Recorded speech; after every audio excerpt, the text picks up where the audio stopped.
So guys, next open any browsers to Google search box to type Lenovo ThinkPad L16 driver download. So first link, which is, you can see this is pc.support.lenovo.com. Okay, just right click to new tab. Okay, then go to this URL. So if you don't know about and if it will show two different laptops, so you can enter your serial number, laptop serial number. You can click here, this is search. After that you can see this is your system.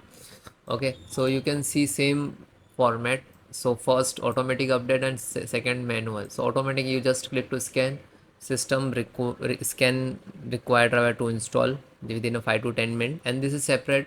You can install the separate driver and like that, facing some issues for the troubleshooting purpose, like I'm guide you. And just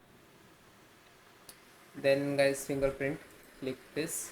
You can see different driver. You can see here this fingerprint driver products, and this is different. So download latest one, 10 Feb. This is latest actually. After this downloaded, set up to click.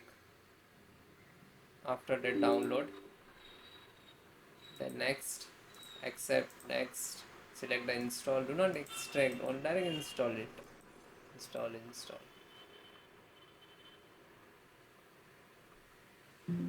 and then click to yes, and then finish it. After that, restart your system guys. Thank you.